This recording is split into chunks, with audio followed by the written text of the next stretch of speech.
धन और सुख, क्या इन दोनों का परस्पर संबंध है? जो व्यक्ति धनी है, क्या वह सुखी भी है? जिन व्यक्तियों के पास बड़ी पूंजी, जमीन, जायदाद, धन, मकान आदि हैं, तो क्या वे वास्तव में आनंदित, संतुष्ट और शांत भी हैं? जिनके पास आलीशान मकान हैं, पहनने के लिए सुंदर वस्त्र हैं, मोटर हैं, गाड़ियाँ हैं, अच्छे स्वादिष्ट भोजन हैं और धन के भरे हुए भंडारों के स्वामी, क्या इस संसार का आनंद लूट सकते हैं? ये कुछ ऐसे प्रश्न हैं जो हमेशा हर व्यक्ति को व्याकुल करते हैं।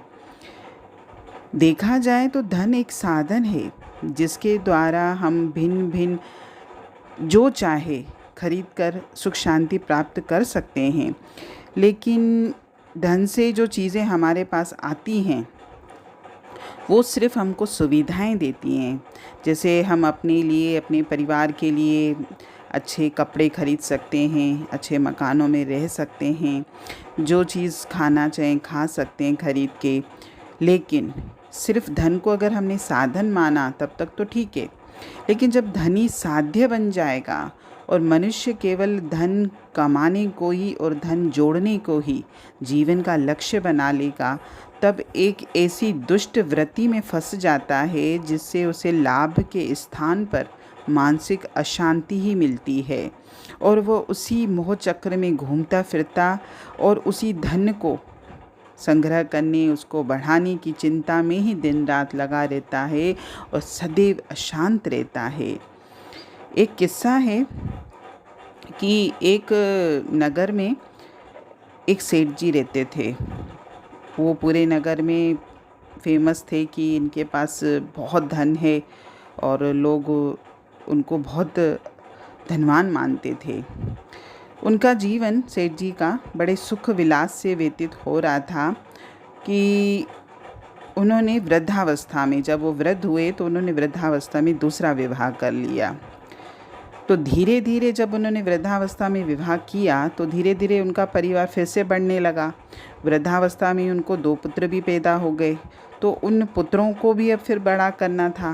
पहले के जो परिवार था उसका तो है ही, पर ये दूसरा परिवार जो उन्होंने बनाया, तो बच्चों के लालन पालन के लिए, अपनी पत्नी की ख्वाहिशें पूरी करने के लिए वो दिन रात चिंता में लगे रहते थे, मैं कैसे अधिक से अधिक धन कमाऊं। और कई बार 2-2 परिवार की जिम्मेदारी की वजह से उनका थोड़ा ध्यान अपने व्यापार से भी हट गया। तो ध्यान हटने के कारण ही इधर किस्मत ने भी रुख बदल दिया, तो उनके व्यापार में घाटा होने लगा। तो कुछ समय के बाद तो ऐसी स्थिति हो गई कि उनकी जायदाद बिकने की ही नौबत आ गई। उन्हें लगा कि मेरा सम्मान दांव पे लगा हुआ है और लोग क्या बोलेंगे, कि सब मेरे को सम्मान देते थे कि मैं बहुत रईस हूँ, पैसे वाला हूँ, लेकिन अब तो मेरी प्रतिष्ठा ही दांव पर लग गई। तो इसी चिंता में सेठ जी मानसिक रोगी बन गए। धीरे धीरे उनकी जायदाद बिक गई और अंत में तो ऐसा समय आया कि उनका दिवाला निकलने वाला था। तो जब उनको ये पता चला कि अब मेरे पास कुछ नहीं है, मेरा दिवाला निकल रहा है, तो एक रात उनकी हृदय की गति रुकने से वो इस दुनिया से चले गए। उनकी मृत्यु का समाचार पत्र में छपा कि उनको हार्ट अटैक आया था, इसीलिए उनकी मृत्यु हो गई। लेकिन किसे पता था कि मृत्यु का कारण बुढ़ापा नहीं था, अटैक नहीं था, बल्कि धन की अधिकता थी। क्योंकि धन ज़्यादा होने से वो अशांत रहते थे और उन्होंने जो अपने जीवन में गलत फैसले किए उसकी वजह से ही उन्होंने अपने जीवन से भी हाथ धो लिया। इसके अलावा एक और किस्सा है कि एक और पूंजीपति थे। जब उन्होंने अपनी साधारण सी स्थिति से शुरुआत करी थी तो धीरे धीरे मेहनत करते हुए वो धनी व्यक्ति बन गए और जब उनकी ढलती अवस्था, यानी जब वो बुज़ुर्ग होने लगे, तो उन्होंने अपना कारोबार अपने पुत्रों को दे दिया। तो उनके जो पुत्र थे उनमें सट्टा खेलने की आदत थी, तो वो सट्टा खेलते थे। क्योंकि सट्टे की जो आदत होती है, इंसान एक बार अगर जीतता है तो वो तो फिर दुगनी उससे खेलता है कि मैं तो पैसे कमाने का सबसे सरल साधन है ये। लेकिन सट्टे में भी देखिए किस्मत होती है। इत्तेफाक से एक दिन उसके बेटों का सट्टे में दाव उल्टा रहा और वो सब कुछ हार गए। तो ये जो बुज़ुर्ग व्यक्ति थे, जो पूंजीपति थे, जिन्होंने अपने जीवन में संघर्ष करके, मेहनत करके जो पैसा बनाया था, वो तो बहुत चिंता में आ गए। हर वक्त उनके दिमाग में ये लगता था कि मेरा तो सब कुछ चला गया, क्या इस उम्र में भी मुझे ही ऐसा दिन देखना नसीब में था? क्या मैं आत्महत्या कर लूँ? क्या मैं कहीं भाग जाऊँ? लेकिन कुछ भी नहीं कर सकता क्योंकि कर्जदार मुझे छोड़ेंगे नहीं। फिर उन्होंने धीरे धीरे थोड़ी सी बुद्धि लगा के जैसे तैसे अपना कारोबार ठीक किया, लेकिन उनकी वो स्थिति नहीं रही जो थी कि बहुत पैसा हो।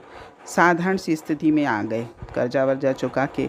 तो हर वक्त उनको मन में खुशी नहीं रहती थी, क्योंकि उनको वो अपने पुराने दिन याद आते थे कि मेरे पास कितना धन था, और उसी की चिंतन में लगे रहते थे और हमेशा दुखी और अशांत रहते थे और बोलते थे मुझे तो मामूली हैसियत पसंद ही नहीं है, और बस खोए खोए से रहते थे।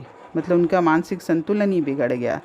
कहने का ये है कि दोनों किस्सों से कि धन की अधिकता होने से मनुष्य में एक प्रकार की मिथ्या शान सी आ जाती है कि बस मुझे शान दिखानी है कि मैं पैसे वाला हूँ बाकी।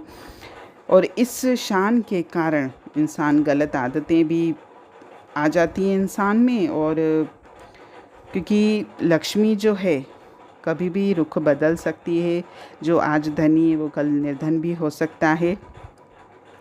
और कभी कभी इंसान की किस्मत अगर धोखा दे भी जाए, कि देखा भी है प्रत्यक्ष भी जीवन में कि कुछ लोगों हमेशा धन में खेलते रहते हैं, बहुत पैसा रहता है, लेकिन इत्तेफाक से उनका किस्मत रुख पलटती है तो वो गरीबी के रास्ते पे आ जाते हैं।